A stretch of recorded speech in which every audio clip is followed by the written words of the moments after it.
in the mess hall. What's your sense as to why you got transferred here? I talked to Larry Taylor before, and he said it's basically, his explanation was that they want to use TI for people who are on release planning and stuff like that. They don't have enough room in there, and therefore somebody's got a longer bit to do that, you know, they wanted to move them out elsewhere. That was his innocent explanation. But it doesn't make any sense to move someone with a home and a support system in Los Angeles to the middle of Texas. I mean, there's just no explanation for that except harassment. We don't see where it benefits the Bureau of Prisons to do this, so we have to presume it came from my prosecutor. And sources close to us, who are also close to the prison system, say that's the normal explanation for a strange transfer like this. It's not a normal transfer, clearly. You think Brian himself or somebody else, or? Oh, I would. I mean, if I had to hazard a guess, it would have to be Brian Murtaugh. I mean, he's obviously the main prosecutor behind all of this type of move. Okay. When did you actually arrive here? Dining hall is now closed. The dining hall is closed. October 22nd or 24th. From Lompoc. Me too, from Lompoc. And how long you spent 60 days at Lompoc in the hole? 55, I believe. 55 in the hole, right. That's no time out at all except an hour a day for exercise? Hour 3 times a week. Hour 3 times a week? Right. Just small exercise yard? Never went outside. They used a gym, and they cleared the gym so the people from the hole could use the gym for that hour. Yeah. But you were there with other prisoners? Right. Okay. Was the trip here from TI as bad as the trip from Butner to TI was? No, not quite. We flew from Lompoc to El Reno, Oklahoma City, Oklahoma. Right. And stayed there a night and 2 nights in El Reno in the hole, and came by prison bus from El Reno, Oklahoma to here. How long a trip was that? About 10 hours. Okay. And that's handcuffed and shackled Right. the whole way? Leg, waist, and wrist. Now you said before that who has visited you here? My partner Steve Shea, Right. Ray Shea, That's his brother. right? An old girlfriend of mine who normally doesn't want her name used, so I'm not going to use it. She's visited me 3 times. Mm-hmm. My mother and my sister. You got one of these. I do. I mean, it seems insignificant, but I know. I want to pay for it. nothing is insignificant in this business. So if it costs us $10,000 to take care of this, we'll take care of it to get our 250. I'm going to give you pennies. That's going to. Well, you learn quick, Mark. You got it. Okay. There you go. Thank you. Okay. Your mom has been here, you said? Yes, she was here last week, first time. What's her reaction? She was pleased that I'm okay, and I was very pleased she's okay. I think seeing each other allayed each of our fears. And seeing the surroundings, I guess she imagined it worse than it was? Of course. She thought I was coming into a real big-time penitentiary environment, and this is not a penitentiary, it's an FCI, Federal Correctional Institute. Did you visit the whole day, or what? She visited 3 days, Thursday, Friday, Saturday of last week. You said it was only 1 month when you approached the point limit? Right. It's relatively easy to approach your limit if you have a visitor from out of state, because they visit the whole visiting day. Yeah, right. And it eats up your hours. If you're fortunate enough to have someone in the vicinity, they come an hour or 2 for a visit. Yeah. But I used it up 1 month with Steve Shea, Ray Shea, and my girlfriend, an old girlfriend. And Brian does come. Brian's only been once. It's too expensive, so we do work on the phone or in the mail. Okay, and of course, Judy was here recently. Right. Jay has not been down. Yeah, yes, I'm sorry, he did. He stopped in for about 1 hour on his way from the East Coast to the West Coast, driving. Oh, really? Yeah.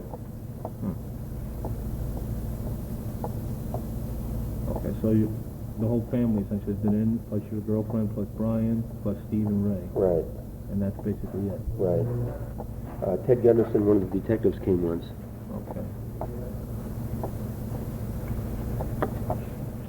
But it's a visit here is a relatively unusual event for you. Very unusual. It's like about once every 3 weeks. Okay. Okay, now how big a problem does this pose as far as mounting the defense is concerned? Terrible problem. It truly is a very big harassment. It's a very difficult thing to overcome because all our work has to be in the mail, turnaround time being 10 to 12 days, Right. or on the phone, which is causing phone bills of over $1,000 a month, and lack of security. My phone calls are listened to. Oh, they are? Yeah, $1,000 a month? at least.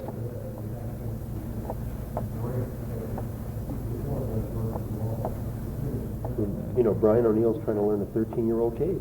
Yeah. That's a big thing to do. Okay. Now, just tell me a little bit about your daily routine here. What's it like, basically? Well, everyone has a job here. So you work 5 days a week. My work days are Monday through Friday. And my job is cleaning the recreation yard and the weight pile, the weightlifting pile. Take care of the softball diamond and the track. So I work... The weight yard? It's where you lift weights. Right. You know, the weights for exercises. That's out on the recreation yard. It's all together. Okay. So I do that about... Cleaning up, sweeping, and... Sweeping, straightening up the weights, cutting the grass, weeding, hoeing, you know. Yeah. Sort of a maintenance person. You used to be in the laundry at one point? I was in the laundry till about 8 weeks ago. Did you ask for a transfer of that? Yes. Why is that? To get outside, work out a little more, and have a little more space. That actually involved putting the clothes in the washer and Right. taking them out and... I was a pressing them? dryer. You were a dryer? I was a dryer. I worked the dryer for 6 months. And that's people's underwear and people's khakis and all this kind of stuff. Right. Do you have to press them or you just fold them? After No, we didn't press, except for the kitchen whites. Would you sign your name on that blank one? Sure. Okay. Thank you. We're all squared away. Okay. So was the trouble getting a transfer? No. No. Now, again, you were talking before about your working out. You had been running 5 miles a day around this quarter-mile track. Right. And then have you discontinued that or just cut down? No, I'm down to 2 to 3 miles 3 times a week. And I've moved over into weightlifting more than the running. It's too hot to run that much. It's 90 degrees and 80% humidity. It's just too much. Does it get relatively okay during the wintertime here? Or Yes. what is It's down between, you know, it's as low as 40. It's usually around 50 to 60, so it's fairly comfortable, and the running is real therapeutic then. how would you say overall your shape is? What kind of shape you're in compared to previous? Physically, I'm in good shape. Definitely, I feel as though I'm in good physical shape. I'm working hard at trying to take care of myself that way. Okay. As you said, you're at 177. That's a lot less than you usually carry. Well, I was at 188 for a long, long time, but I haven't ever really gotten to 188 since I had that ruptured appendix in 1980. Wow. So 177 is, I think, now my normal weight. It does look, your face does look a little thin. Yeah, I routinely get that comment now, but Okay. Where were you when you had the ruptured appendix? in Terminal You were in Island. Terminal Island? Right. They took me to San Pedro Hospital. I was there for 30 days, had 2 operations, and it was a very, very, very bad situation. That I really got very, very sick. Yeah. Speaking of sickness, how do you feel about this Bureau of Prisons regulation that one can't practice one's profession inside? I mean, if you could, would you like to be doing some medical Oh, stuff? absolutely. Oh, absolutely. I mean, it seems like such a terrible waste. Yeah. I could be doing so much for inmates here. It's crazy that I'm not involved with it. By the same token, their argument is that I would be putting myself in a crossfire with other inmates. In what way? They would be requesting things that I couldn't fulfill. Yeah. So that's their argument. I personally think I could handle that, and it would be better if I could do it. Yeah. But the federal system doesn't allow it. What are you doing in terms of keeping current on your medicine? I read every day. You get the periodicals and New I England get all my Journal? periodicals, and I have all my major texts in emergency medicine. That's number Do one. you have your text right within your room? Right. I have them as part of my 12 books that are allowed. You're allowed to have 12 books in your possession at any one time? Right. You have to rotate one of them out in order to read a book from the library? Right. Or just leave a vacancy in your... Basically, when you get up near 12, you ship some out or you loan them out. Oh, okay. You donate them to the library, one of the three. Not that many guys here have No. 12 books in any one time. No. This is not TI or the East Coast. This is a very different situation. How would you describe the population? From an inmate's viewpoint, the main thing I can say is that it's not really a violent population. It's a high security institution, but it's a low violence institution. Why is that this way? I think inmate selection. Yeah. That's my guess. They don't tell me these things, but my impression is that this is one of their institutions in which they would prefer not to have major violence occurring. Yeah. So now, does this affect you? That is to say, are you significantly less wary or fearful as you walk down the halls than you were for the brief time you were in Atlanta, or if you went back Oh, certainly. It's a different patient population. There's less racial trouble. Yeah.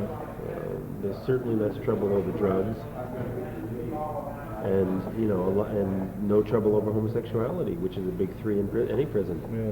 Yeah. There's no trouble with forced homosexuality? No. Have you had any, since you've been in at all, either here or in any of the other places they've had you, have you had any problems with violence or threatened violence? No, I haven't. Is that partially because you're perceived as being in relatively good physical condition, or? I think my impression, it's a difficult answer, but let me get it out. My impression is that if you stay away from drugs, racial issues, and homosexuality, you don't have a major problem with violence in prison. I maintain a very self-contained profile. I don't run with any crowd, and I don't deal in contraband. And I think being in reasonably good condition has a small role in that, but that's not the major role.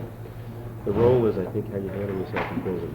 So you just stay pretty much to yourself? Yeah. You don't have anybody here who you would even consider a friend or anything? I have one person that we go to meals together and we run together, but basically no major contacts. No. What is that person doing time for? Counterfeiting. What neck of the woods is he from? Texas. Well, I know there's a lot of Hispanic and Yeah, black very high inmates. population. Not black here, but Mostly Hispanic? Yeah. The inmate guess is 50 to 60%. They'll tell you. They say 47 or 49. Yeah, well, that's pretty close. Which is a somewhat different profile from TI or something. This is mostly white. They no? say that. I think what they have is the prominent whites there, but they have a high black population. Okay. Don't forget they have all of LA to take care of.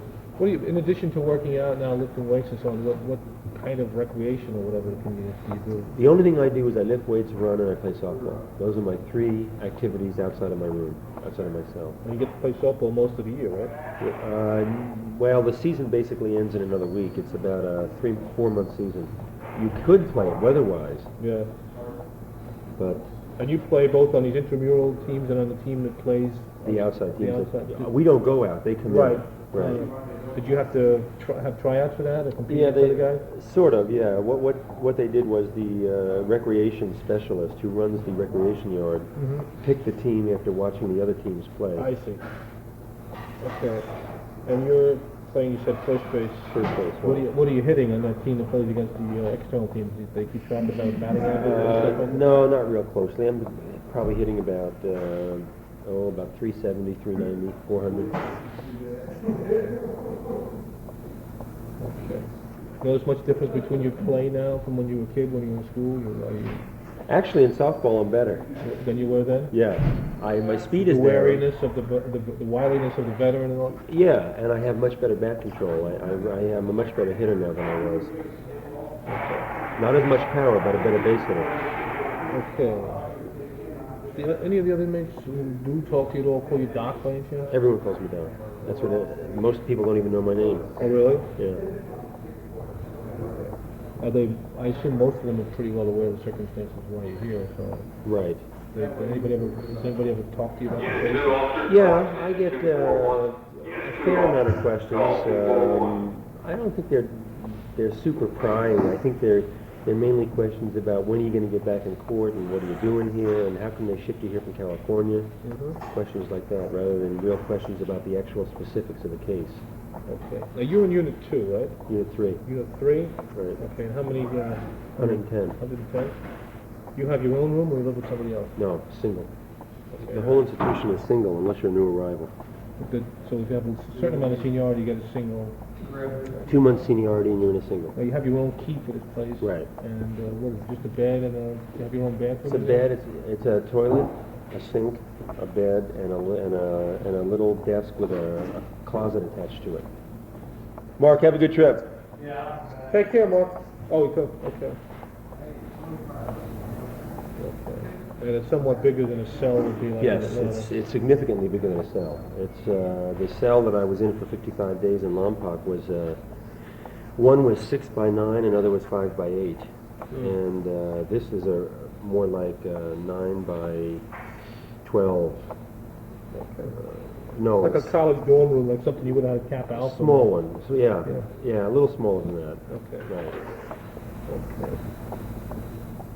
I'd say 8 by 11 and a half, actually. What's the thing that makes you craziest about this place? I mean, aside from the mere fact of deprivation of liberty. Well, that's it, actually. It's very difficult to get past that for me. The fact that I'm here at all is what angers me so much. And that has been exacerbated lately by the increasing amount of proof that now makes it clear to my attorneys and investigators that I shouldn't be here. Okay. Secondly, it's being this far away from home. Yeah. It's outrageous to be here 15 miles. How often did your mom used to come to visit you when you was TI? 4 times a week. Yeah. And you'd have a lot of frequent visits from your partners? And All the time. At least 3 visits a week, minimum. Now I'm averaging 1 visit every 3 weeks. And it's very, very expensive to the visitor. Yeah. I was supposed to meant to get here from New York. I had 2 friends come for a Sunday visit. Yeah. They flew from the West Coast. They came in Saturday. They had a hotel room. They ate dinner. Right. They drove down here Sunday. They weren't allowed to visit Right. because there was a so-called power failure. Oh boy. Lights were out for a couple hours. They had to go back to the airport and fly home. They never saw me. It cost them $2,000. Ah. These are what?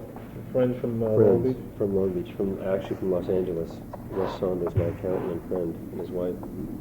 Your accountant? Right. That's how I met him. He's now a friend.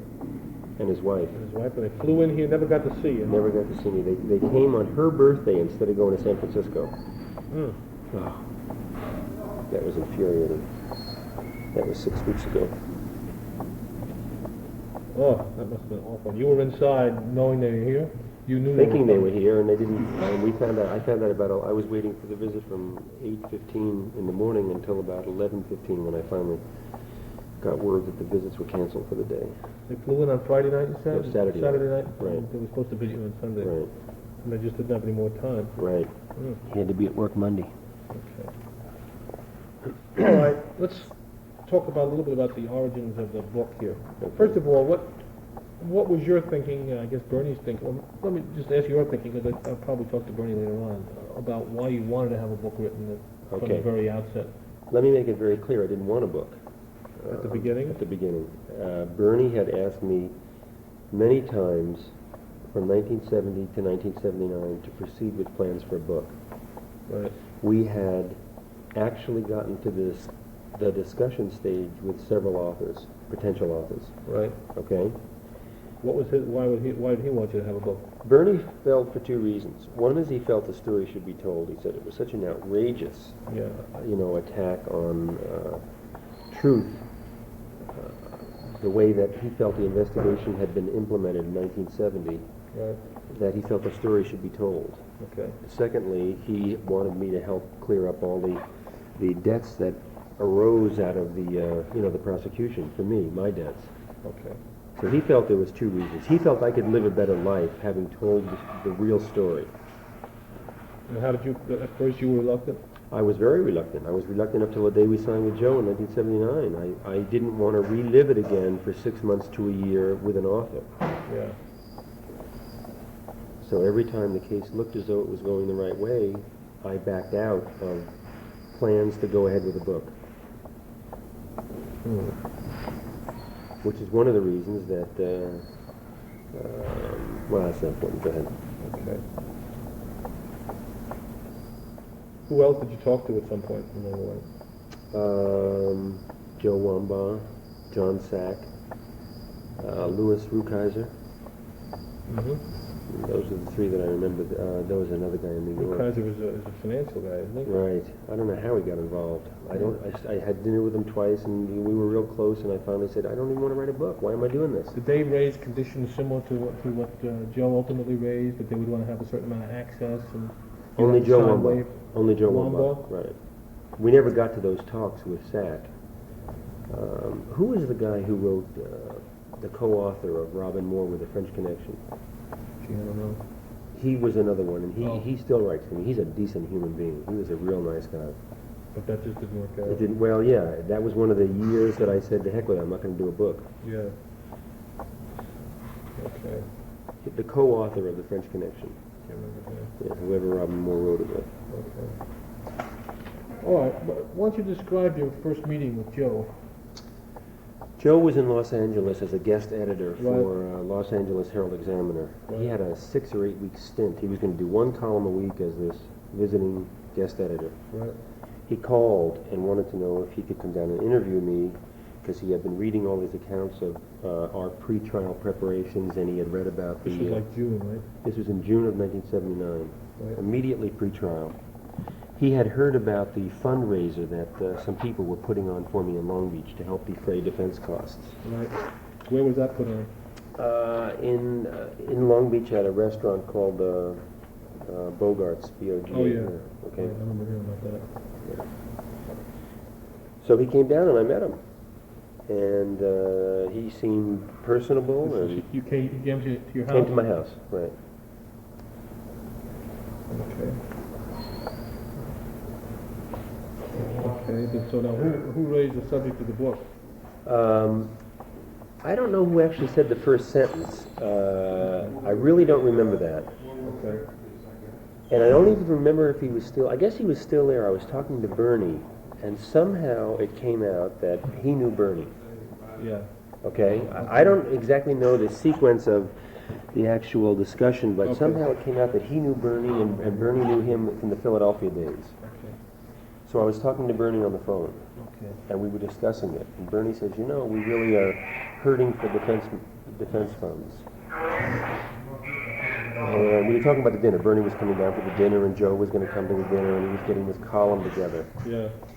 And when Bernie came down, we chatted about it, Yeah. about the possibility of this book, and I was still hesitant. And I said, but you know, Joe is a neat guy. You liked him? I liked him very much. There's no question about that. What was it about him that you liked? Um, I mean, if you analyze it after the fact. he seemed, I liked his East Coast manner, Oh, yeah? as opposed to a California laid-back style. A little bit more blunt and direct? More cynical, more humor, Right. sort of a biting humor, Yeah. but he seemed perceptive about a lot of things. Yeah. He was knowledgeable about sports.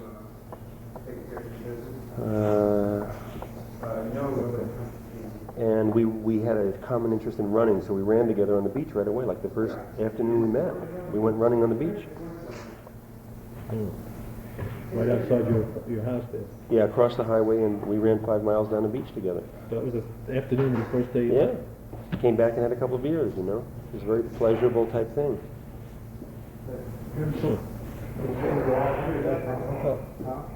He says that later on, during the period when you were first in TI, and he was living in your apartment for about a week, and Right. you were giving him access to all your materials and so on. One of the things he found was a newspaper clipping announcing in the Herald Examiner that he was coming there for this stint, and it looked like your handwriting said book ? Do you remember having noticed him and thought about the possibility of him as the author of the book before you actually had this initial conversation? That could have happened. I really don't recall that could have happened. Bernie was, Mark, have a good trip, okay? Take care. Mark, Right. take care. I'll be talking to you. Bernie was, outlining what I needed for defense costs, Okay, and he was adamant that I should have done this a long time ago. okay, This was the same week that we were meeting with Joe Wamba, by the way. okay, So it was definitely in my mind at this time. There's no question about that. okay, And once I had met Joe, it seemed like a different thing. okay. What happened with Wambaugh? Joe said he later learned that you may have met with Wambaugh that same afternoon that you first met Joe.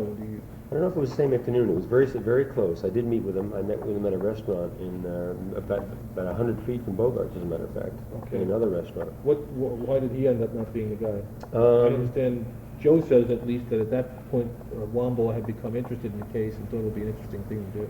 That's what he said to me. Yeah. Joe Wamba said he was very interested in doing it. In order to do it, we had to finalize a deal right then, Right. and he was going to write a check. Okay, I was very uncomfortable with the approach. I felt like I was being rushed. I still wasn't sure I wanted to do a book, yeah, and his attitude seemed, I don't know, I did not feel good with him. okay, And he did clearly say to me, "You will have no control over the book." That isn't what bothered me. What bothered me was his attitude seemed to be, "I will write whatever I want. Screw you. Here's some money." okay.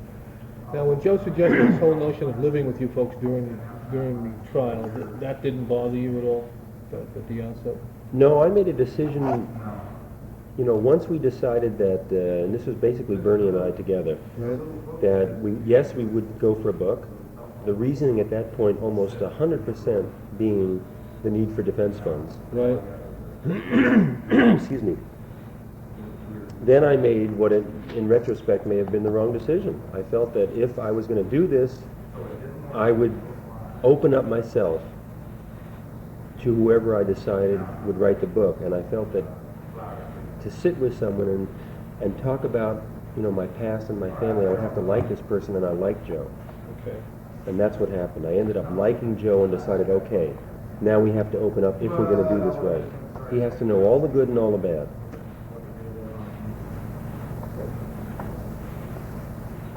Now, this is sort of a second-guessing question, but you may have asked the same question of yourself.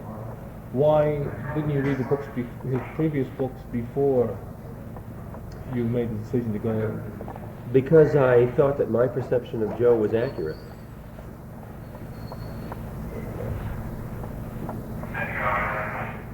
I knew of his reputation. He came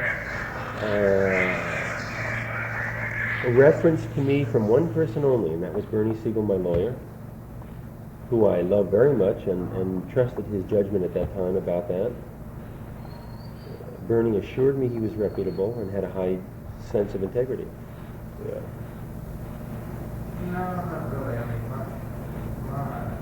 Of course, during the trial, those of us who were not connected with Joe, and we sort of stood back from him because journalistically It was a strange setup. it was a strange setup. So you had to distance yourself a little bit because you're covering the thing daily and you can't.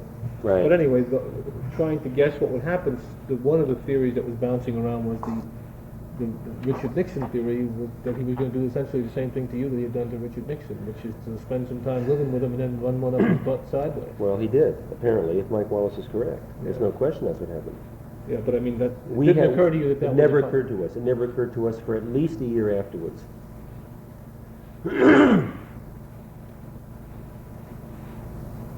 You never asked him point blank how he felt about things or Nope. what he thought of your guilt or innocence? No. Okay. And you say when you... To be honest, we felt the facts were pretty self-explanatory, especially the inside stuff that he knew. Yeah. Stuff that can't be admitted in a trial, but is still, he had access to some inside facts that make it very clear. Yeah. Okay. So we trusted our judgment of him as a person. Yeah.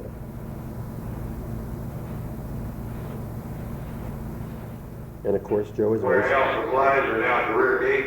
Joe's- Warehouse supplies are at the rear gate. Joe is very slick. Yeah. I mean, in retrospect now, it's very easy. Joe has spent his life ingratiating himself with different groups of people. 2 years later, he writes about them. And now, of course, way too late, I find out that his books are always negative about the people he's lived with. Yeah. He has never written a positive thing about anyone. He can't seem to find anyone that measures up to Joe's ideal as a person. Had I had that insight in 1979, of course, I wouldn't have dealt with him. Yeah.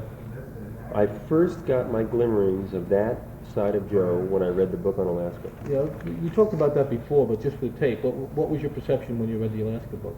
I felt a very clear sense of uneasiness and a gnawing began in the pit of my stomach, that maybe we had made a mistake here, that maybe Joe isn't the person we thought he was. And when was this you read this? I read this when I was in TI. In 80 then. In 80, right. It could have been late 79, but I think it was 80. Okay. Was there a specific part of the book that you remember as being the most unsettling, or? Generally speaking, parts of the book I like, by the way. Yeah. But the overall, you get a negative feeling from the book, and I think that negativeness is centered around the way Joe described the people Mm-hmm. that he dealt with in Alaska. Yeah. I don't mean that, like, I don't want to be held to specifics on this, Yeah. but you come away with a feeling that everyone in Alaska is a drunk or a welfare cheat. Yeah. And clearly that can't be the case. More specifically, he lived with some of these people Yeah. and ate their food and arrived unannounced Yeah. and overstayed his welcome and, shared in what meager things they had. Right. And even through his writings, it comes out that these people were fairly gracious to him under the circumstances. Yeah. And then he proceeds to tear them apart and paints them as drunkards and, people on welfare, Mm-hmm. uneducated, boorish type people. And you really got a strong feeling that no one is going to please Joe McGinniss Okay. from reading these passages. I asked him that question. I said, Joe, you spent all the time with Jeffrey MacDonald, and now you're running it up his butt. You spent all this time with Richard Nixon, you ran it up his butt. How about heroes? Well, heroes, those are such shallow portraits that it's not quite the same thing. But in any Exactly. case, is anybody ever going to trust you again? How do you feel about it? Do you think anybody is ever going to trust Joe with this kind of a book again? Well, the best I can potential subject of a book. I can't imagine anyone, unless he catches him in a situation I was in, strapped for cash, had to make a deal, and he wins you through his glibness and his slickness up front. Yeah. But anyone who reads his books can't miss his style anymore, and I don't think he's going to be trusted again. Yeah. We have since, of course, unfortunately it's always after the fact, but we have since gotten lots of feedback from people in the industry that he's well known for this. Yeah. But, no one told me that in 1979. So that was somewhat of a failing of research. Oh, definitely, on my behalf. There's no question about that. I jumped into this once I found a guy I liked, and we were desperate for the cash. Then it seemed easy at the time. It seemed, okay, here's a really neat guy. He runs, he understands pain a little bit, he seems to be sympathetic, and let's go with it. Yeah. Yeah. He also had the ability to get a decent-sized advance, which was the critical issue. Yeah. Because of his name. Of course. Yeah. Okay. So we went for the advance and trusted Joe. Yep. In retrospect, I don't see how anyone who would be a subject of his books in the future could trust him. Okay, I'll talk to Bernie about... tell me a little bit about Kappa Alpha for a second. What was your relationship with Joe and Kappa Alpha? Did you run together a little bit? Yeah, we ran together significantly. I think I would say 3 or 4 days a week probably. You said he had an injury at that point, so at some point in there, but... He did, and he stopped running for a while, but we got some runs in, and he would also come down on the track and watch the rest of us work out. Mm-hmm. It wasn't only me running. I would say I probably ran the most out of the group, but occasionally Wade would run. Yeah. Mike Malley would run. It wasn't just myself. Okay. Joe lived with our group, which averaged probably 10 people at any one time, but was Yeah. constantly changing. Okay, and he had meals with you guys just about Every meal, right. Every meal. How would you describe the relationship with him at that point, between him Well, and you? Joe was very ingratiating. He was funny. He was always there, always present. He has an engaging manner. In repartee, he's funny and cynical, and he's at least superficially knowledgeable on a lot of subjects. Yeah. He's like a delightful dinner guest all the time. Okay. And so he got along fine with my mom. He got along fine with Mike Malley, one of my lawyers. Okay. And so it was seemingly a reasonably nice association. Okay. He's going to be going on these talk shows, over the next few weeks and months, promoting the book for obvious reasons, and people are going to be asking for his assessment of Jeffrey MacDonald. Well, let's suppose that you had the freedom and you were going out on these talk shows and people were asking for your assessment of Joe McGinniss. What would you give? What would be your quick 2 or 3 sentences before the next commercial assessment? Well, I can't give a complete one Yeah. because I haven't read the book yet. Yeah, right. Because I entrusted my life to him, and apparently it's been pretty well violated. Yeah. So I can't give you a complete opinion, but under those circumstances, with those caveats, Right. I think Joe is bright, I think he is glib, and I think he uses people for whatever purposes he needs to use them for, either psychological or for finances. Dennis Parker, call extension 213. Dennis Parker, call 213. You gave him pretty much total access. I mean, you didn't keep him out of any meetings or anything No, like that? that's right. That was my own decision philosophically, that if we were going to do it, he would see the good and the bad and have enough integrity to write a sensible book. Okay. Now tell me about the scene at Butner the day after the conviction, when I understand he came down and Sherry came down and your mom came down. What was that like? The first meeting with you? I have a hard time remembering that at all. I mean, I was in such a fog after this incredible decision. Yeah. After this, 7 weeks at trial, I really can't recollect that day very well at all. Okay. Understandably enough. I mean, everyone was in a state of shock, including myself most of all. Okay. Now, how did the tapes come about that you sent to him? His explanation was that when he first visited you at TI, the visiting regulations were such that he wasn't able to, he wasn't really able to interview you, so then you started sending him tapes from TI. Joe's comfort's very important, and he didn't want to sit and write. Yeah. And he didn't want to be bothered, basically, so... He could have if he wanted to? He could have sat there and interviewed me. It would have been... He could have had a pen and pencil? Well, he could have had... Yeah, we could have gotten by, but it would have been a little clumsier, and there would have been delays, and there would have been people around us, and Joe doesn't like to spend time and energy like that. So he got it the easy way. He got it with tapes. Okay, then where did you do this? In your cell? Yeah, right. Did you live in dormitory rooms or actual separate rooms or what? Well, I eventually got to a single room, and that's how it happened. So you're doing Compound recall. you were doing these in a single room while you were They there? made a report to your I had a son. single You know room what details. after about 5 months, and that's when I started doing some tapes. Were you able to get these out legally, or did you have to play your games? I had to play games. How'd you get the paper for? Where I was working. Oh yeah. You weren't supposed to have the Call paper for extension it. 367. Gene Evans, call 367. I got to be careful. So I'll probably downplay this. Okay, but you did some of those then, and you did some in the 18 months after you were out. Correct. Living back at the At apartment. home, right. Now, how would he direct the conversation, or direct the direction in which a given tape was going to go? He would write or call whenever he was, if he felt he was in urgent need, he would call me. But usually it was a letter. He would start off chatting about the Yankees or the Knickerbockers, and we'd talk about the Rangers and football and whatever. Right. And near the end of the letter, he would say, "Hey, listen, a few more topics. Can you cover, say, high school, or can you talk to me a little bit about your feelings about Bernie Siegel, Right.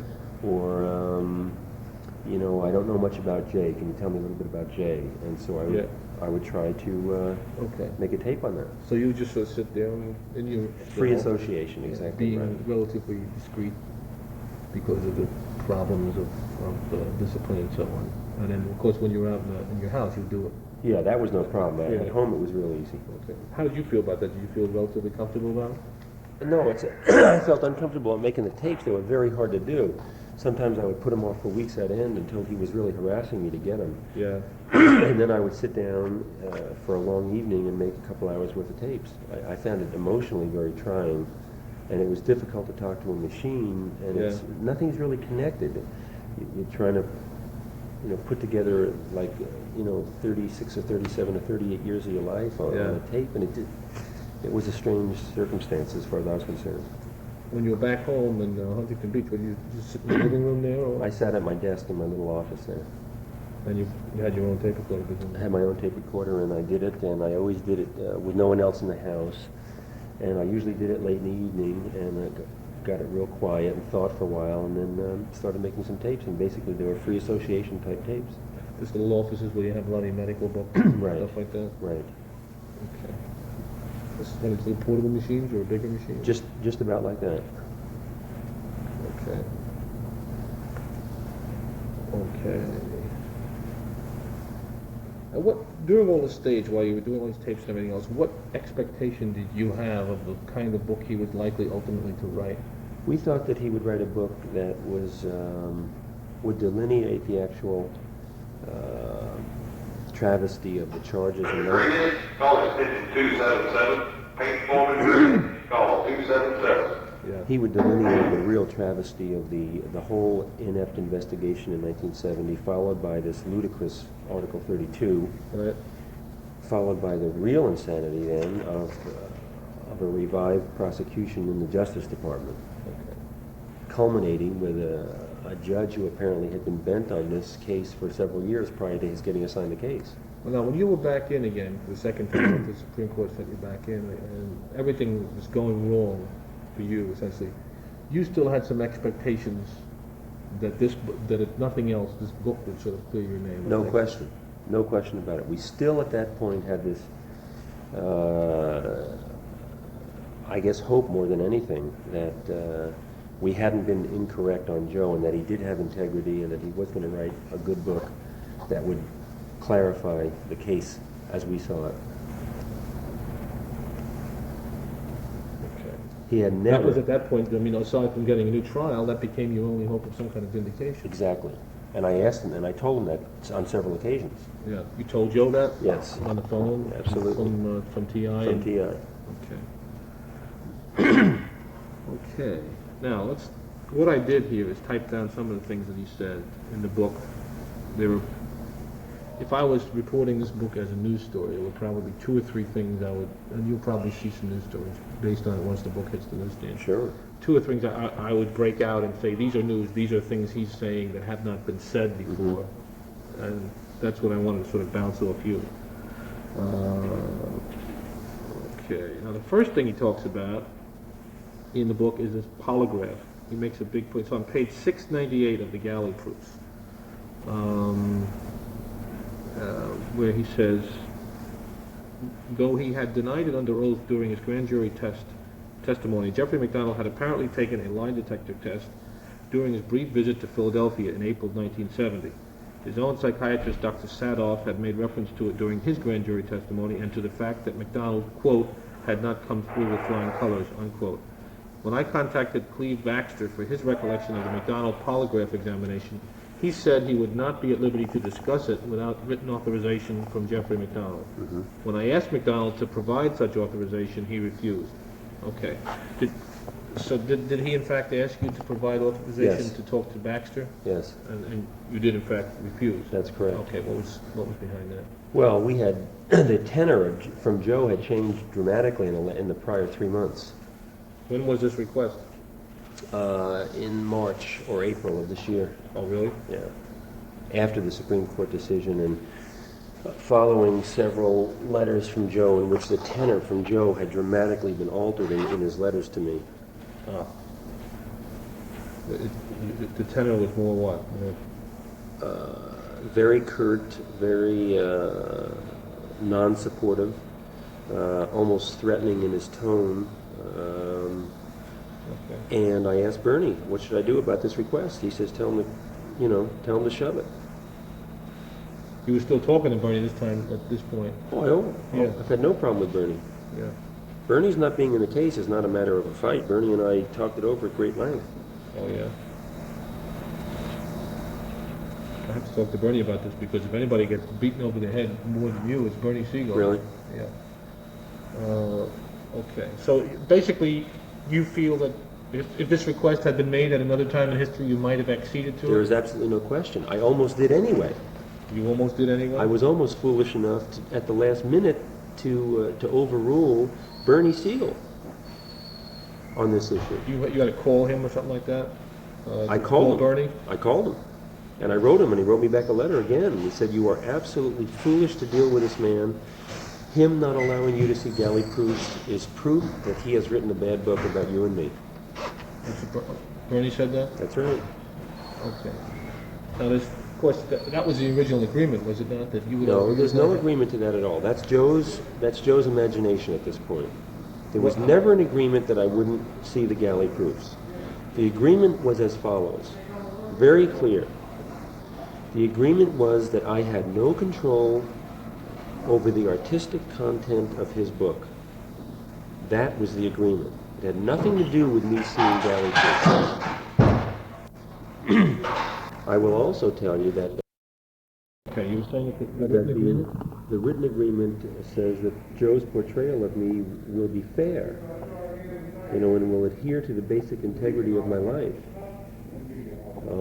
We have, of course, since found out that such is not the case in dramatic form. But at the time that you're referring to, which is March or April of this year, Right.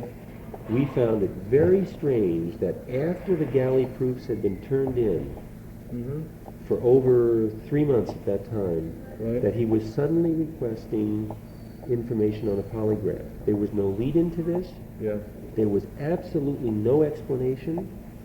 He gave me no indication he had done any research on polygraphs, knew anything about them. And when I called Bernie, Bernie said, under those circumstances, absolutely not. Do not discuss this with him. Tell me about that polygraph test a little bit in your own words. What was that like? The polygraph test was never completed. I did not lie under oath at the grand jury. There was an incomplete polygraph done.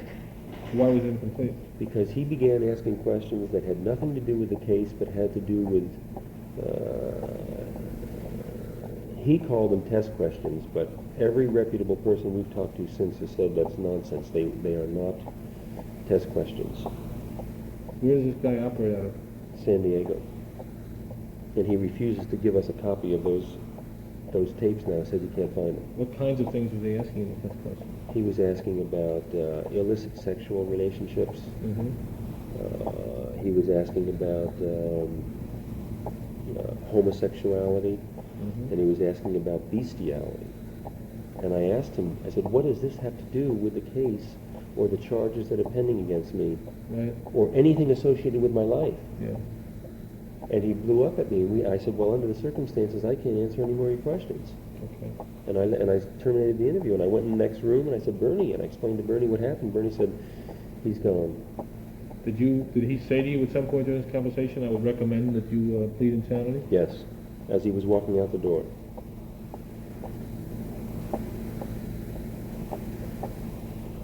Okay. Where did you come up with this guy? I think Bernie Siegel just got a reference. Where did this take place? Where did what take place? The polygraph. I believe it was in Philadelphia in 1970 when we were doing defense preparations in April or May. Prior to the Article 32. Okay. We had gotten other opinions at the time that said, look, this isn't an armed robbery. This is a case where a guy did mouth-to-mouth with his wife and kids. Yeah. You know. So you felt this was an incomplete polygraph, and therefore you were not telling a fib when you told the grand jury you had not had a polygraph. That's correct. Okay. Did Baxter, during the course of this, ever actually get around to asking you questions about the February 17th, 1970? I don't really recall any more accurately, to be honest, because I got so angry at his other questions that were interspersed with what sounded like questions leading up to questions about the case that I don't know anymore. Okay. I'd have to see his tapes, to be honest, which he claims that he can't find. Baxter? Baxter claims he can't find the tapes. Okay, now, that's a relatively minor point. I guess you probably gathered from Mike Wallace, although I don't know to what extent he told you, that the major thrust of the book in terms of Joe's contribution to the dialogue is Joe's theory of what happened here. And his theory, he didn't tell you... Well, he did say it was the main thrust of the book. Well, I mean, I don't say the main thrust of the book, but it's a major point toward the end of the book. I mean, Okay. There's a section of about 200 pages at the end of the book where Joe talks about... This bizarre thing about... No, not that. That doesn't take 200 pages. I mean, there's about a 200-page section at the end of the book, which is post-conviction, where Okay. Joe details his reporting and what questions he asked and who he talked to after you went away and how Okay. he tried to dig into this thing further and find out what kind of person Jeffrey MacDonald was. Okay. And what he said was, his basic theory is that you are a pathological narcissist, Mm-hmm. which is a theory that arose from an editor of his read a book by this guy Lash, something about narcissism. I can't remember his name. Victor Lash, I believe it is.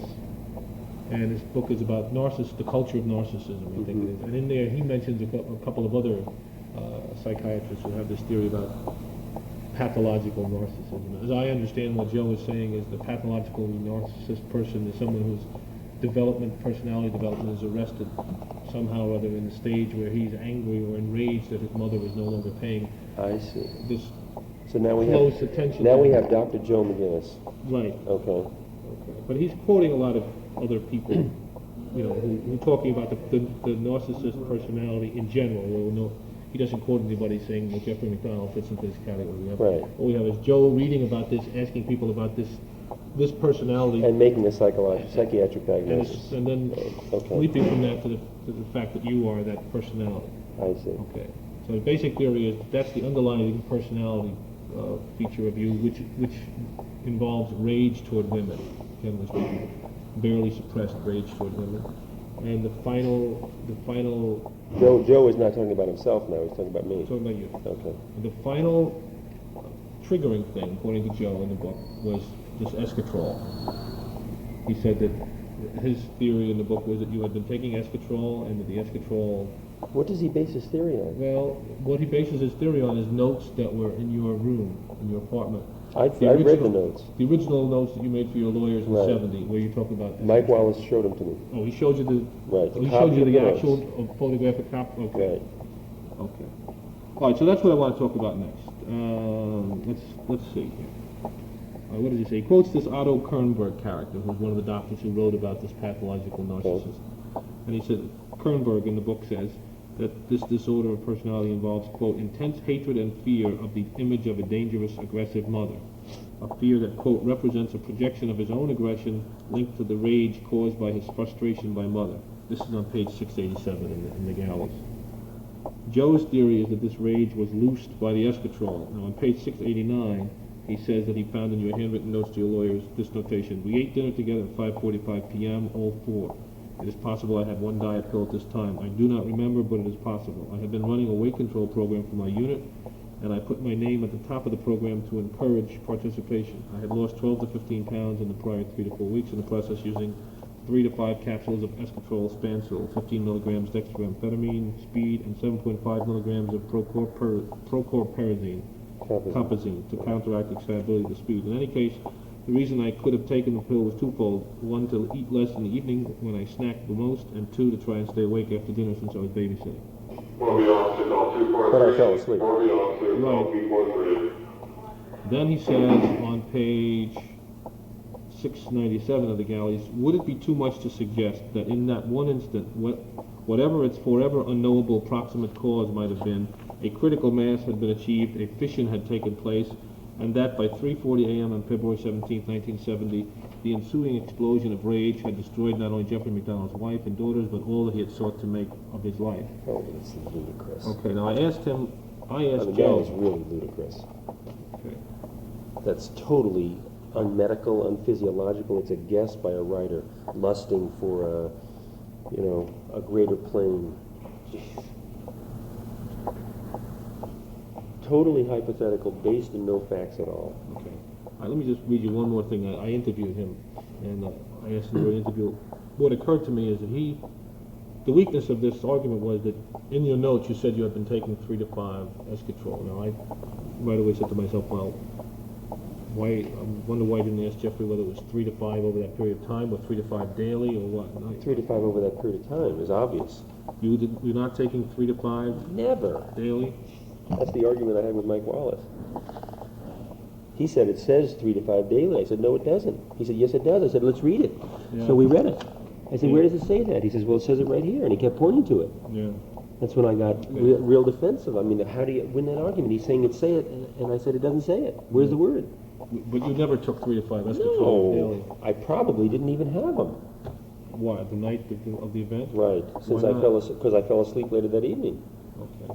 That would be contraindicated, though, medically, to take one at nighttime, would it not? Well, now it would be, but in 68, 69, 70, that was still a normal therapy to lose weight at that point. Not anymore. Now it's considered. I don't mean just controlled using substance. them at all, but using, if you were going to use them, you would not use them, it would be contraindicated to use them at night because of the awakeness No, and so you on. could take them a couple times a day, Yeah. which I never did, but you could. But they were not considered a dangerous drug at that point. No. They were certainly not controlled at that time. I asked him why he didn't ask you about the amount of Eskatrol. Why didn't he ask me? Sure. Well, I'll tell you what he said. He said, I did not ask him about Eskatrol directly because at that point I was so convinced beyond a shadow of doubt that he wouldn't tell me the truth. If I come to him and say, Jeff, I believe you killed your family because you were taking too many amphetamines, first of all, he's denying that he killed his family, so he's not going to say, oh, well, you figured it out, Joe. Okay, you win the prize, right? You solved the puzzle. So that's basically was his answer to that. All right, so you told me you weren't.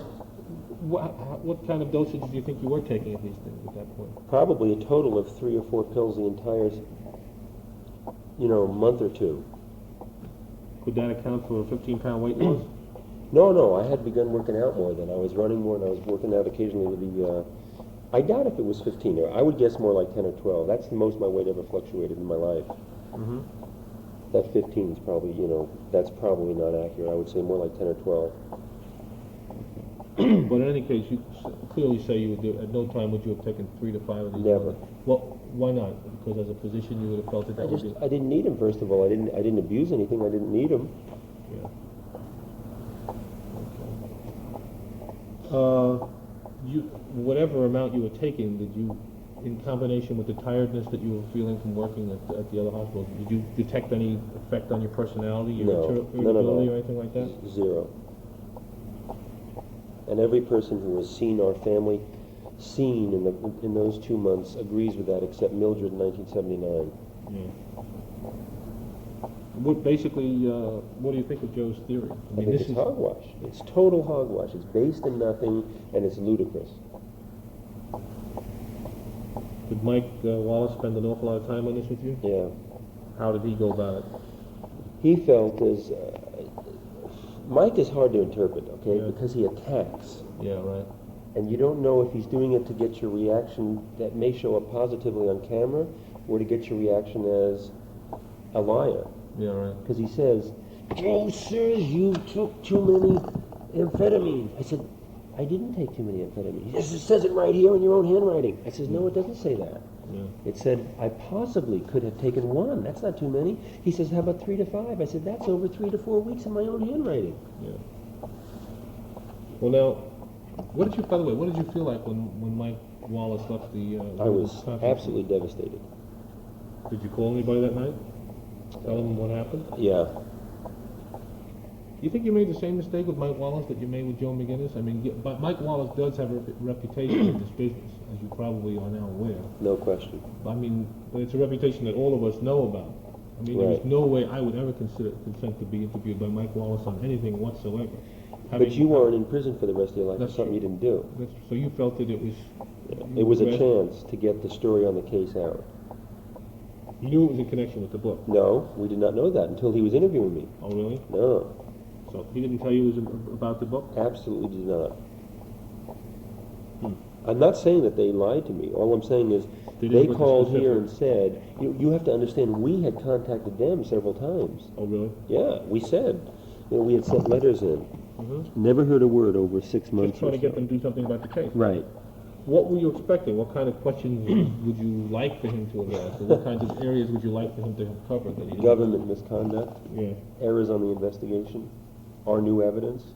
So how would you summarize actually what he did talk about the whole time? He talked about Joe's book. the whole time. The whole interview was Joe's book. Okay, he talked about the Eskatrol stuff. Right. And I assume he talked about the polygraph stuff. One sentence on the polygraph. Okay, but his big thrust was on the Eskatrol stuff. That and the so-called incidences that Joe has detailed in the book that make me look like a bad guy. Oh, okay.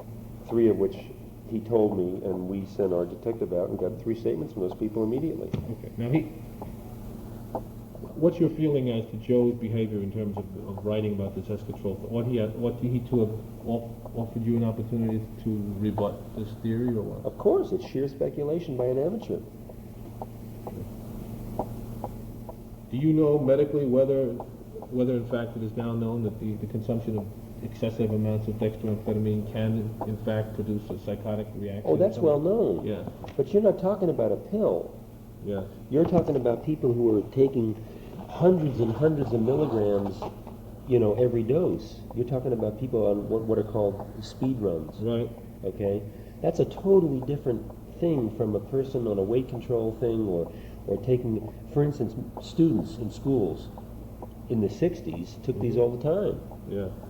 This is no big deal to take a diet pill. Truck drivers have been known for years to be on black bennies, 15 milligram amphetamine. That has nothing to do with a psychotic episode. Those people are on speed runs with thousands of milligrams. But that can trip, if you have a significant enough dosage of amphetamines, you can trip over into psychosis, essentially. That's right.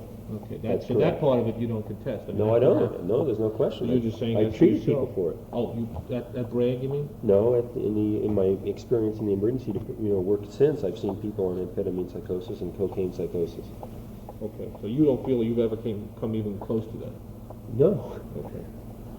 Just because you never had a significant enough dosage of the stuff. Well, not everyone gets psychotic from No. taking it. No, it's but- a rare reaction. But in order for that to happen, one would have to you have have to take relatively- massive doses. Okay, Right. which is in the hundreds at least of milligrams. Right, exactly.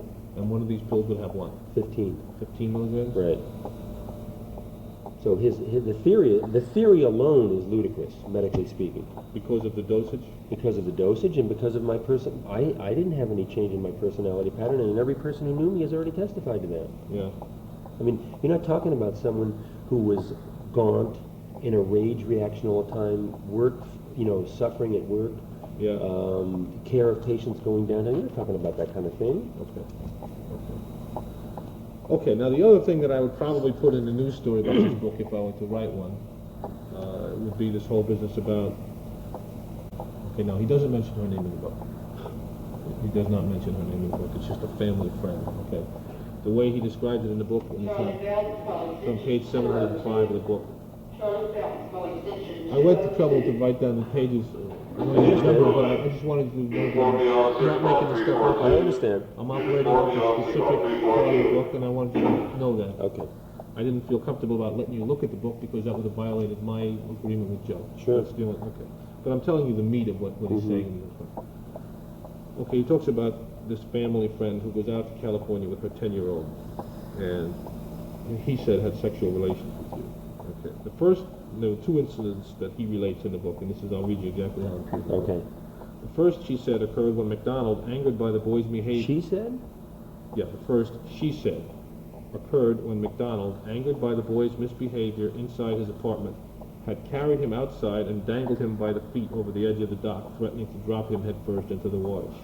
The second incident, the woman said, had occurred later in the summer when she, Jeff, and her son were out for a cruise on his boat. Again, the boy had done something to anger MacDonald.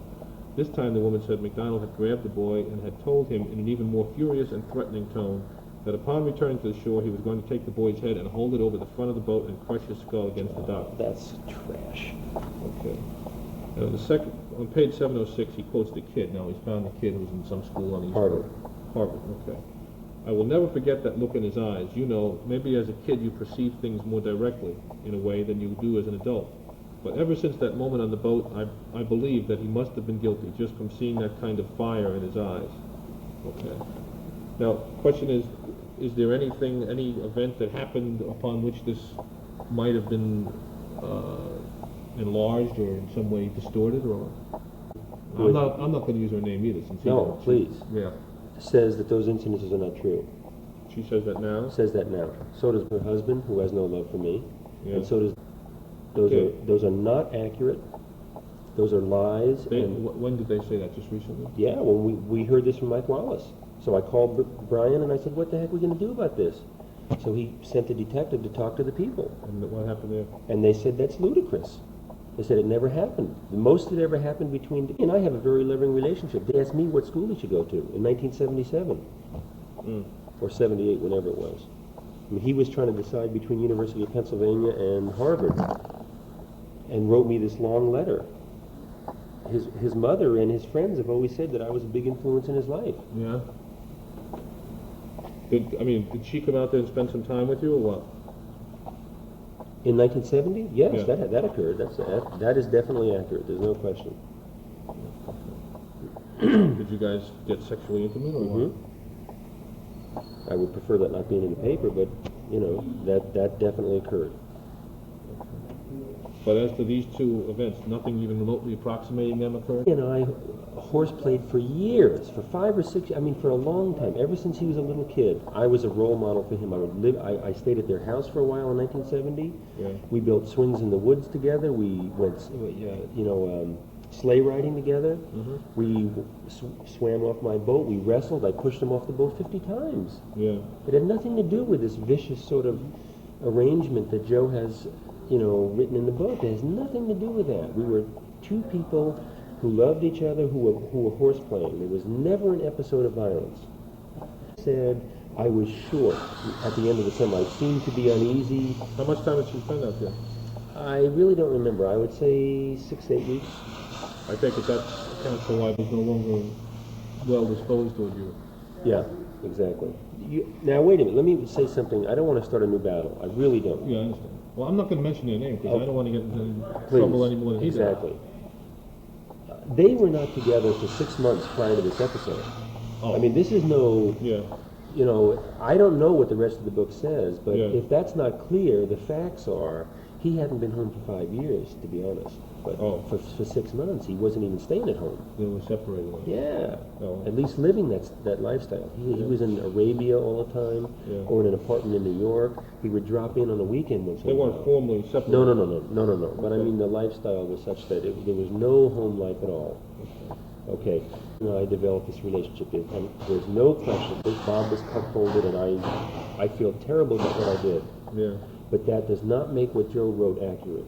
That's an absolute fabrication. That never occurred. It says now, okay,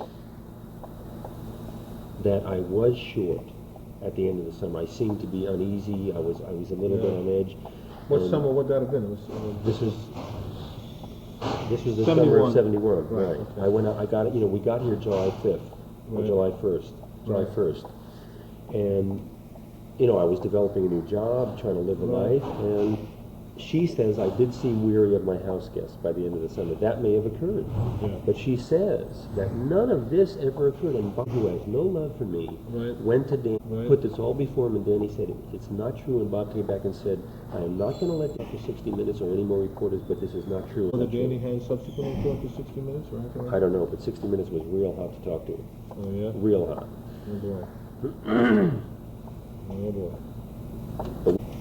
Now, I have to tell you, so you won't be surprised by it, that I was talking to Joe, and he said, when you go down and talk to Jeffrey, what Jeffrey's going to tell you is that these people now say that this isn't true, but they did say this to me, Joe said. And on page 335 of the galleys, he has a tape recorder. As you know, every conversation with Fred Casal was tape recorded. I hope I never said anything untoward over the years to him over the phone. Because anyway, he has this thing on page 335 where he quotes you as saying to Freddie in one of these phone conversations, I can get an affidavit from anyone saying almost anything if you put a little pressure and money in the right place. So that's what he's going to say in terms of affidavits. Did you say that? Do you remember saying I don't recall that, but that sure sounds like our paranoia of 1970. That was, Freddie and my way of talking for over a long period of time. I could have 50 of those from Freddie saying exactly the same thing. It doesn't mean anything. Yeah. But you didn't have to force Marion or Bob? I never even talked to her. Oh, okay. And Brian, who did talk to her? Ray Shedlick, the detective from who's in Raleigh.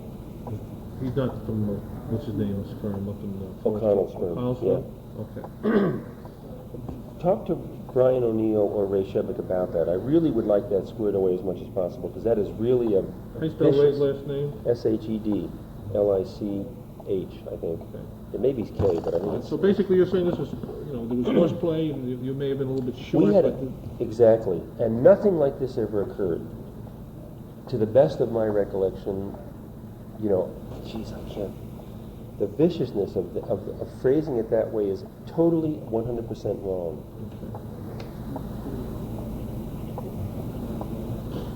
We're doing all right. We're doing all right as far as time. How are you doing? All Oh, right? I'm fine. Okay. You have another hour at least. Yeah, I got that. Let's go off those things for a few minutes. Let me ask you about... Let's cover a couple more of them, because Well, those are the three main things, to be honest about. Okay, I want to cover. Did he cover Carol Larson in the book? He didn't mention her name. Change her Because name. Well, Mike Wallace made a big deal about it. All right, well, Mike Wallace says there's a lot of unsavory all right, well, anecdotes in the book about me. All right, well, one thing he talked... I guess we'll talk about one point he did talk about her. I think he calls her Penny Wells in the book. Something like that, I don't know. Okay, but he didn't use her name. In any case, he said that you had told him, Joe, at some point, a story about how on the night before you were married, you had to take his bridesmaids back to New Jersey, and it was a big detour back and forth, and you got lost, and you didn't come back for several hours. But that he later found out that what was going on was that the night before you were married, you gave some black and red negligee. That's an absolute lie. To That's what Carol. Mike Wallace asked me. That's an absolute lie. It never occurred, and Carol Larson laughed when she heard it. She said, that's ludicrous. She said she never said that to anyone, and it's not true, and it didn't occur. And what I said happened is exactly what happened. When did she laugh? When did she what? I mean, you said she laughed when she heard of it, but when did she hear of it? Right after Mike Wallace left here, I called the detective and gave him these names and numbers, and he tracked them down within 72 hours. So it was whenever Mike Wallace was here, late May. Mm-hmm. Yeah, late May, the last week of May. She said she had heard similar crazy rumors sitting at trial waiting to be called. We didn't even know she was in Raleigh. Yeah. Apparently she was subpoenaed and was in Raleigh. Yeah. She said she heard these same things directly from Mildred. She was sitting there on a bench with Mildred Casado. You didn't see her in Raleigh? No. I never saw her. Okay. The other thing he talks about is you, at some point, I guess when you came back, when Jay had this psychotic episode, and you had to come back from Puerto Rico. Right. I think it was at that time you were seen kissing her at the Patchogue Railroad Station. And this is something Mildred and Freddie have been telling me for a decade now. Did that ever occur? I don't recall that. I may have seen her there when I was there in town. It's possible that I saw her, but it certainly wouldn't have been any romantic escapade. She's an old girlfriend. Your relationship with her ended after you and Colette were married, essentially? Yeah, but I did see her when I was in California later on. That's the truth that Joe has come up with. Well, I told him, I guess. Yeah. In other words, when I was in Did you California... live with her for a while, or what? No. Okay. Dated her for an evening in 71 or something like that. 72 it might have been. All right, unless there's something else. I mean, I'm not going to go in great detail to each of these things. Are those things in the book? Those things are in the book. Is there anything else that Mike asked you that you want to talk about with me? Let's see. Those three things. Well, we talked about the Eskatrol, and we talked about the polygraph. Bullshit. Geez, that's absolute. Well, it's the big. I mean, those other things are relatively minor points compared to that, to tell you the truth. So if you think of anything... What is the tone of the book? Because when Brian O'Neill had his reading of what you said to him was that it was a real vitriolic. I wouldn't say it's vitriolic. I think you come away with it in the sense, I came away with it in the sense that he was sad that this thing came out this way, that he would rather have found that he would Joe's rather, perceived pain, huh? yeah, Joe would rather have found that he felt you were innocent, but that he ended up with the direct conclusion that you weren't, that you did this thing. Does he say that in the book? Oh, yes. He says that? Yes. Let me read you some. I want to go on a little bit more and ask you about your feelings about Joe. I'm going to read you some parts from the interview and also from the book here, just to, Okay. so you can Separate them before you tell me what they are, though. Yeah, right. Tell me book or interview. Right, I'll tell you that. Okay. There's a section in the book on pages 667 and 668 of the galley. He talks about leaving you at Butner that day. That's why I asked you about that scene. I'll read it to you what he says. This is in the book now. As I left MacDonald there... Just talk to me. It's all right. Yeah, as I left MacDonald there... Well, maybe we can just save this, okay? I'll let it run. I got enough. As I left MacDonald there behind the bars and concrete walls and steel doors of Butner, having just had him tell me that he hoped I was a friend who would stand by him, it was not possible simply to accept the jury's verdict. I had to try to learn more about what kind of man he really was. Okay, that's nothing. Now, I talked to him in an interview, and I asked him how he felt about your guilt or innocence by the time the jury began deliberating. And he said this in the interview now. At that time, I said to myself, if I were a juror, I would vote to convict. But I did not think that those 12 people were all going to have come to the same conclusion that I had come to. And then during the interview, I also asked him how he felt about you when he visited you at Butner. He describes the scene in the book, and you hugged your mother, and you hugged Sherry, and you hugged him, and said you hoped that he'd stay your friend. And he said, at that moment, I knew that he did it. There was no question. But I had just spent the summer living with this guy who on one level is a terribly easy person to like. I'm not unsophisticated about the attempt of people who are being written about to persuade the writer of their likability. But one of the things that makes this case, that makes him such an intriguing, the case so fascinating though horrible, and him so intriguing, is this very genuine ability he has to persuade people that they shouldn't look at facts A, B, and C. They should just look at him, and he is so wonderful. I felt terribly conflicted. I mean, like Alec Lowenstein says in the book, he came to a point of believing intellectually, certainly, that Jeff was guilty back in 1971. He felt himself in terrible conflict because he still liked the guy. How can you like a guy who has killed his wife and kids? It's a very complex set of emotions, and I was very happy to leave him behind in prison. It came back even more when I saw him in California, and I was actually living in his apartment and visiting him every night. And at the time, he's still operating on the assumption that this book that I'm going to write is going to, first of all, the appeal will, I'm reading exactly as he's saying it now, the appeal will succeed, so he'll be free anyway, and secondly, the book will forever Mr. clear... Patterson, call 236. Mr. Patterson, call 236. The book will forever clear his name, and I knew at that point for sure that the book was not going to forever clear his name. But I have to maintain a working relationship with this guy for at least the next 18 months, so there's no point in sitting down telling him what I think, even if he asks me. Of course, no sense being honest. Yeah. Okay. And now, in the book, on pages 738, 739, this is almost at the very end of the book. Attention in the institution, special census count, all inmates, movement stop, details supervisor count all inmates in the area, Okay? Yeah. Okay. calling top control. All right.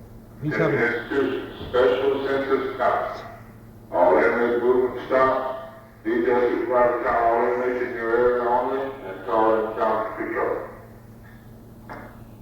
So he's talking to your mother, and in the book he says, she's telling him how things are going and how you're looking for new evidence and all that. He says, I really did not want to listen anymore, and there were too many things I could not say. For instance, that I knew her son had killed his wife and children. Also in the interview, this is in the interview, I asked him what was that quote that you just said in the book or the interview? No, this quote was in the book. I knew her son had killed his wife and children. Okay. Now this is from the interview with him. I asked him what was the hardest part of the reporting. I wanted to know what was the most difficult thing he had to do. He said, I'd say the most difficult thing would be, it's not a single thing, but I'd say the most difficult aspect of it was not expressing at any point to Jeffrey MacDonald exactly what I had come to feel or why I had come to feel that way. I knew that I couldn't. I knew that it would be unprofessional. I knew it would be counterproductive. I knew it would forever, end his willingness to cooperate with me, and I needed that cooperation because the story was continuing. For 11 months he was out of prison, it looked like, but to know what I knew enough on the day he was convicted so that I would have voted for conviction, as did anybody who spent every day in that courtroom who was not paid by the defense, who was not part of the defense team. But I learned so much more after that, all of it damaging, not just in regard to that night, but to his very essence as a person, that his whole life has been a tissue of lies. That's basically what he said in the interview. So given all of this, how do you feel? I mean, do you feel that Joe has been dishonest with you, or how, in the way he's dealt with you, or what's your feeling towards him now? Well, there's no question he's been dishonest. He just said so himself. He just rationalizes and says it's okay because he's writing a book. Yeah. Well, how come, I mean, it would seem at some point during this you would have asked him, what do you think, Joe? I did. He wouldn't tell me. Oh, you did when? In August of last year. What'd you say? I said, Joe, I want to know how the book's going to come out. I mean, you didn't ask him what he thought of you or anything like that? Well, that's the same question. Yeah, okay. I mean, I was asking the same question. This was in August, you were back in TI now. Still in TI, right. And he said, I don't discuss the book with you.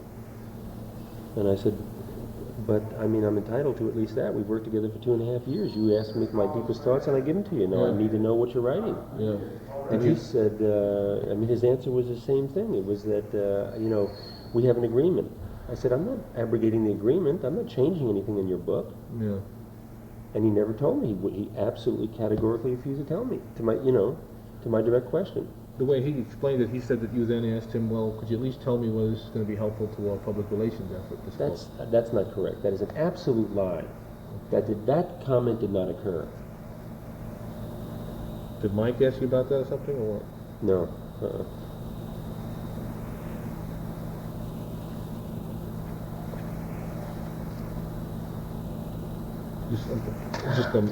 But he said that you asked him, would it be helpful to the PR effort? He told you definitely it's not going to be helpful to your PR effort. That is not true. He didn't tell you that is absolutely not true. I said to him, I need to know how this book is going to come out. We have big decisions going on in regards to the case and motions, et cetera, et cetera. I need to know what the fall is going to bring. And he said, I can't share that with you. This is when you thought the book was going to be published last fall? Or something Yeah, like that. right. So then how did you feel after that conversation? Well, that was the sort of the death knell of the good feeling about Joe, although I clung to it until about Christmas. Yeah. One of the things he said in this book is that you as a person have a very tremendous denial mechanism. That is to say, you're capable of looking at a terrible set of circumstances, even this conversation you had with him, and so being able to deny it in your own head and live as if it weren't happening that way. Do you feel that that's part of your personality makeup? Well, we were trying to make the best of a bad circumstance. I mean, I was in prison with 3 consecutive life sentences, and we're trying to win the case. So you keep hoping that the next thing is going to be the reversal. Yeah. And of course, that's fostered by the attorneys. They keep saying next step will win. Yeah. There's no question we had very bad feelings after that August conversation. Yeah. I immediately related it to Bernie. Yeah. And the first meeting I had with Brian O'Neill, I related to Brian, and Brian said stop dealing with him forevermore. And I didn't. I didn't stop dealing with him until, midwinter. Feel betrayed by Joe? Oh, there's no question. Yeah.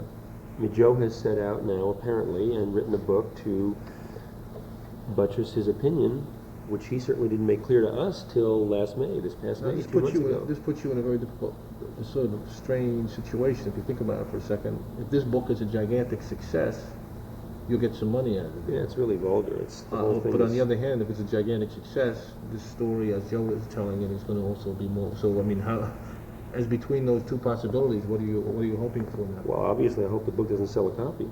Yeah, even if that's going to cut your money off. Right.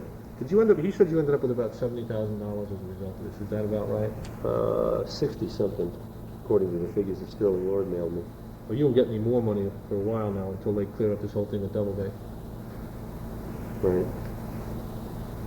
And that money went primarily for what? For the defense effort? That's where it all has gone. I'm not sure whether Joe has this in the book or not, but he sort of hinted at one point that it probably helped to upgrade a Citroen Maserati to a Jaguar. Oh, that's... I'm not sure. I don't think that's in the book. But that money's all essentially been spent for the defense. Yeah. Now, absent that money, what source of money do you have for this continuing investigation, which I assume is costing all the money? Yeah, it is selling off, whatever was left after 79, and what I worked for in that 18 months I was out. What do you mean selling off? You had to sell your house? Well, I couldn't sell it. I haven't been able to sell it yet. It's leased right now. It's up for sale. Oh, so you have the lease, you have some income from that, Yeah. and that's going directly to the defense, right? Mm-hmm. Some investments I had made are gone now. They're... Just had to sell the investments off, what, real estate kinds of things? Yeah. You had to sell your car, I guess, right? Yeah. What'd you have, a Jaguar? Yeah. You still getting any money, like friends having Yeah. fundraising kinds of things? Yeah, not so much fundraising, just, donations. Donations? Mm-hmm. These are people mostly from Long Beach and Yeah, Huntington Beach? right. Okay. Is this investigation being pretty expensive these days? It's horrendous. Yeah. I don't know how I'm going to end up paying the bill. Yeah. They claim they'll be happy with a couple thousand a month, forever. once we Who's win. this, Brian and Wade? Brian and Wade and Shedlick's, team through Bailey, Howard, and O'Connell. Let me ask you something. This is something he said to me during the interview, okay? Okay. He said the most damaging things in the book in terms of revelations about him as a person and about what happened that night come from him. They don't come from my access to the government or my access to Freddie and Mildred Saab. They come from himself. It's his handwriting that talks about the Eskatrol. He's the one who lets me in the apartment. He's the one who tells me on tape about the polygraph tests where they suggested he plead temporary insanity. I would never have known about that, and he's the one who tells me to go out and look up person A, person B, and person C. Make a point of talking to them, and when I do, they tell me, oh, Jeff's a great guy. Of course, I don't know if he told you about such and such. I would never have learned any of this stuff without him. And that was my impression reading the book, and other, that basically this book would not have been possible without your sort of serving yourself up to him. There's an awful lot of sections that just say the voice of Jeffrey MacDonald. It's just a whole chapter almost. It's just a verbatim transcript of your tape. It's sprinkled throughout the book. Did you mention to him about the polygraph test on one of these tapes? Do you remember? Uh-huh. Did he raise the subject, or did you raise it, or do you know? I don't remember. I believe he did. I believe he said that, there was wind of this because there was mention of it through there was a letter written by Sadoff that mentioned it. Okay, so then he And the asked you about it, you prosecutor told had him that what you right. remembered about it Right. on the tape. I think he said that you referred him to me. I did. Why? What did you want to... I told you, I made this crazy decision back in '79. If we're going to tell the story, he's got to hear the good and the bad. What did you want him to learn from... At one point in this thing, one of the things that we didn't bring up earlier, at one point in this thing, he talks about another revelation he has is that you were, when you went back out to California at some point, I don't remember what point it was, but this is in the book, drove out there with some 16-year-old girl, who's the daughter of a family friend. And Absolute horse crap, and we have her statement saying it's not true and it didn't happen. you asked by Mike about that? Yeah.